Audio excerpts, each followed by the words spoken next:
गुप्ता की इकलौती बेटी थी। उसके पिता बचपन में ही उसे छोड़कर भगवान को प्यारे हो गए थे।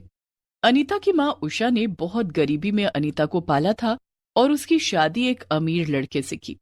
उषा अमीरों के घर में खाना बनाने और बर्तन धोने का काम करती थी। उषा ने सारी जिंदगी गरीबी में गुजारी थी, लेकिन वो नहीं चाहती थी कि उसकी बेटी अनीता भी इसी तरह से गरीबी में दिन गुजारे। उषा जब अमीरों के घरों में काम करने जाती तो उनकी शानो शौकत देखकर सोचा करती, अमीरों की जिंदगी कितनी अच्छी है ना, दिन भर सोफे पर बैठे रहो और नौकरों पर हुक्म चलाते रहो। मैं कुछ भी करके अपनी बेटी अनीता की शादी अमीर घर में करूंगी, जिससे उसकी सारी जिंदगी ऐशो आराम से कटे। ऐसा सोचकर उषा जहां काम करती थी वहां मालकिन से ये बात बताई और उससे 1 लाख रुपए उधार मांगे। मैं तुम्हें पैसे तो दे दूंगी, लेकिन तुम इतने पैसे चुकाओगी कैसे? मालकिन, मैं सारी जिंदगी आपके घर में काम करके ये पैसे चुका दूंगी। ठीक है। उषा ने अनीता की शादी के लिए जिंदगी भर के लिए बंधुआ मजदूरी को गले लगा लिया था। इस बात से बेखबर अनीता तैयार हो रही थी क्योंकि आज उसे लड़के वाले देखने आ रहे थे। एक मंदिर में अनीता को लड़के वाले देखने आए।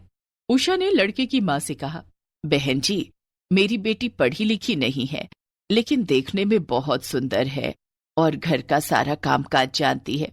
बहन जी, हमें कौन सा लड़की से नौकरी करवानी है, हमारा तो खुद ही इतना बड़ा बिजनेस है। हमें तो बस ऐसी लड़की चाहिए जो घर के नौकरों पर नजर रखे और उनसे काम करवाए। लेकिन आपको दान दहेज देने के लिए मेरे पास पैसे नहीं हैं। मैं तो बारातियों को खाना ही खिला सकती हूँ। दान दहेज की भी हमें कोई जरूरत नहीं है, आप बस अनीता की शादी मेरे बेटे सुनील से कर दीजिए। उषा बहुत खुश हो गई। कुछ दिन के बाद अनीता की शादी सुनील से हो जाती है। शादी के बाद अनीता अपने ससुराल आ जाती है। वहां का ठाट बाट देखकर अनीता सोचती है, मेरा ससुराल कितना अमीर है, चलो अच्छा हुआ गरीबी से छुटकारा मिला। मेरा मायका कितना छोटा था, वहां ना तो एसी था और ना ही फ्रिज, कहीं आने जाने के लिए अपने पैरों पर ही चलकर जाना पड़ता था। यहाँ तो ढेरों गाड़ियां हैं, नौकर चाकर है, मेरी जिंदगी तो बड़े आराम से गुजरेगी। अनीता को ससुराल में कोई काम नहीं करना पड़ता था। वो दिन भर बिस्तर पर बैठी रहती, नौकर चाकर उसकी खिदमत करते थे। वहीं अनीता की गरीब माँ उषा सिर्फ 1 लाख रुपए में जिंदगी भर के लिए बंधुआ मजदूर बनकर रह गई थी। वो दिन के 12 घंटे अपनी मालकिन के घर पर काम करती, बदले में उसकी मालकिन उसे रूखा सूखा खाने को देती थी। धीरे धीरे वक्त गुजरता गया। उषा बूढ़ी हो गई थी और कमजोर भी। उससे अब ठीक तरह से काम नहीं हो पाता था, लेकिन उसकी मालकिन को उस पर जरा भी दया नहीं आती थी। वो अब भी उससे पहले की तरह काम करवाती। इधर शादी के बाद अनीता ने एक बार भी अपनी माँ को याद नहीं किया। एक दिन, अनीता, हमारी शादी को 2 साल बीत गए, क्या तुम्हें अपने मायके की याद नहीं आती? तुमने कभी भी अपनी माँ से मिलने की इच्छा नहीं जताई। चलो चलकर माँ से मिलाते हैं। मेरा वहां जाने का कोई मन नहीं है। मैं तो कहती हूँ आपको भी वहां जाने की कोई जरूरत नहीं है। उस तंग गली में हमारी बड़ी गाड़ी नहीं जा सकेगी। कौन कहता है हम गाड़ी से जाएंगे? हम दोनों रिक्शे से चलेंगे। क्या? मुझे रिक्शे पर बैठना पड़ेगा? नहीं नहीं, अब तो मैं गाड़ी पर ही बैठकर कहीं आना जाना कर सकती हो। अनीता, तुम्हें अपनी अमीरी का इतना घमंड हो गया है कि तुम अपनी माँ से नहीं मिलना चाहती हो। ठीक है, तुम्हें नहीं जाना तो मत जाओ, मैं माँ से मिलने जा रहा हूँ। सुनील एक रिक्शे पर बैठकर उषा से मिलने अपने ससुराल जाता है। वहां जाकर वो देखता है कि उषा के घर पर ताला लगा हुआ है। वो पड़ोसियों से उषा के बारे में पूछता है। वो तो शहर के सबसे बड़े सेठ के यहाँ काम करती है। सुबह 6 बजे जाती है तो शाम को 8 बजे आती है। ये सुनकर सुनील चिंता में पड़ जाता है। वो पड़ोसी से उषा की मालकिन का पता पूछकर वहां जाता है। वहां पहुंचकर जब उसने दरवाजे की घंटी बजाई तो दरवाजा उषा ने ही खोला, लेकिन उसे पहचानना मुश्किल हो रहा था। वो बहुत दुबली पतली और कमजोर हो गई थी। वो ठीक से खड़ी भी नहीं हो पा रही थी। सुनील को देखते ही उषा की आंखों से झरझर आंसू निकल पड़े। माँ जी, आप इस हालत में? दामाद जी, मैं यहाँ बंधुआ मजदूर हूँ। अनीता की शादी के लिए मैंने अपनी मालकिन से 1 लाख रुपए लिए थे और अब तक यहाँ काम करके वो पैसे चुका रही हूँ। लेकिन 1 लाख रुपए के लिए उन्होंने आपकी ऐसी हालत कर दी? काम कर करके आपकी तबीयत बिगड़ चुकी है, लगता है भरपेट खाना भी नहीं मिलता। तभी उषा की मालकिन वहां आ जाती है और सुनील से वहां से जाने के लिए कहती है। चला जाऊंगा, लेकिन अपनी माँ को लेकर। सुनील उसी समय अपनी जेब से 1 लाख रुपए निकालता है और उषा की मालकिन को दे देता है और उषा को अपने साथ घर ले आता है। अनीता, देखो तो कौन आया है। अरे माँ, तुमने अपनी क्या हालत बना ली है? कभी तुमने माँ की हालत पूछी ही नहीं। आज इन्हें इस हाल में देखकर बुरा लग रहा है ना। माँ अब हमारे साथ यहीं रहेंगी। क्या? माँ यहाँ रहेंगी? हाँ। लेकिन हमारे यहाँ तो नौकरों की हालत भी इनसे अच्छी है। ये यहाँ रहेंगी तो हम लोगों को क्या बताएंगे? अनीता, ये तुम कैसी बातें कर रही हो? लोग पूछे तो कह देना कि ये हमारी माँ है। अनीता की सास भी उषा के आने से बहुत खुश थी, लेकिन अनीता को अपनी माँ का यहाँ आना अच्छा नहीं लग रहा था। उसने अपनी माँ को रहने के लिए कमरा तो दे दिया, लेकिन कभी उस कमरे में झांकने भी नहीं जाती थी। वो अपनी माँ से वही सारे काम करवाती जो वो अपने नौकरों से करवाती थी।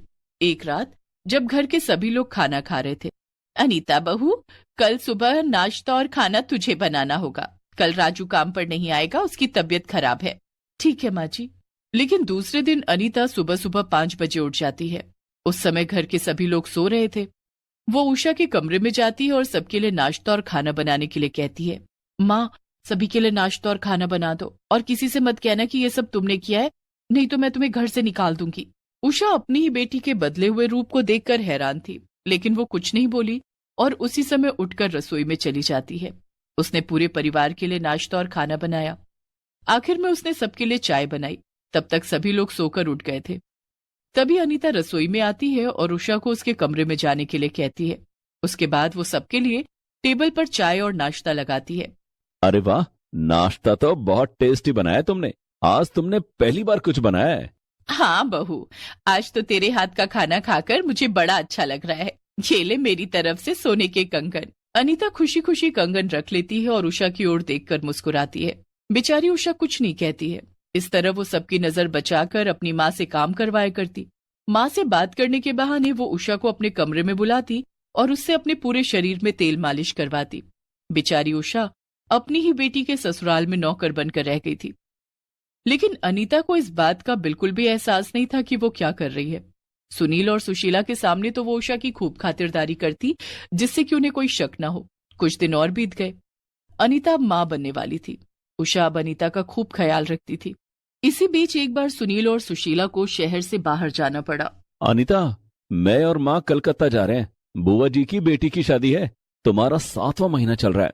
ऐसी हालत में तुम्हारा ट्रैवल करना ठीक नहीं है। तुम और माँ घर पर रहो, हम लोग 2 दिन के बाद आ जाएंगे। ठीक है। सुशीला और सुनील कलकत्ता चले जाते हैं। उनके जाते ही अनीता अपनी माँ के साथ बहुत बुरा व्यवहार करने लगती है। उसने 2 दिनों के लिए घर के सभी नौकरों को छुट्टी दे दी और उषा को घर के काम में लगा दिया। बेचारी उषा को खाना बनाने, बर्तन धोने, कपड़े धोने, घर की सफाई करने में लगा दिया। उषा से जल्दी जल्दी काम नहीं हो पाता था। वो धीरे धीरे काम कर रही थी, जिस पर अनीता उसके ऊपर खूब चिल्लाई और उसे भूखा प्यासा एक कमरे में बंद कर दिया।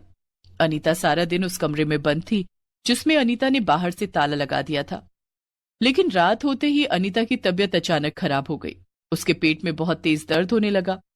वो दर्द के मारे बुरी तरह से छटपटा रही थी।